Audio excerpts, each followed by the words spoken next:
Hello friend, তো আজ আমি যাচ্ছি আমাদের গ্রামের পুজো বারোয়ারি পুজোতে এবং সেখানে যে কী করলাম সেটা তোমাদের সাথে শেয়ার করছি। প্রথমে তো আমি রেডি হয়ে গিয়েছিলাম, আমার বান্ধবীরা কিছুজন এসেছিলো, তারাও রেডি হয়ে গিয়েছিলো।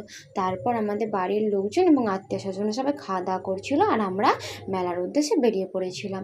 মেলাতে যেতে যেতে তোমাদেরকে তো রাস্তার অবস্থাটা দেখালামই, কীরকম বাজে অবস্থা। তারপরে মেলাতে ঢুকে কিছু বান্ধবীদের সব দেখালো, তাদের সাথে কিছুক্ষণ গল্প করলাম। তারপর গোটা মেলাটা তোমাদেরকে ঘুরে দেখালাম।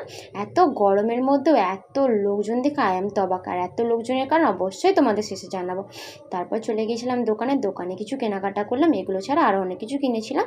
তারপরে চলে গিয়েছিলাম আমরা ঠাকুর দর্শনে এবং সেখানে যে আমরা প্রথমে গোপুসোনাকে একটু দুলালাম এবং সব ঠাকুর তোমাদেরকে দেখালাম। বুঝতে পারছি ক্যামেরাটা একটু ডিস্টার্ব হচ্ছে, তোমরা সেটা ম্যানেজ করে নিও। তারপর চলে গিয়েছিলাম আমরা বারোয়ারি মা অর্থাৎ কালী মার কাছে প্রণাম করলাম, আশীর্বাদ নিলাম এবং সব মনের ইচ্ছা বললাম। তোমরাও প্রণাম করে নিও, বলে নিও তোমাদের মনের ইচ্ছা। আজ এত ভিড়ের কারণ হচ্ছে আজ আরিয়সী দিয়ে এসেছিলেন। আরিয়সীদের গান তোমরা কে কে পছন্দ করো?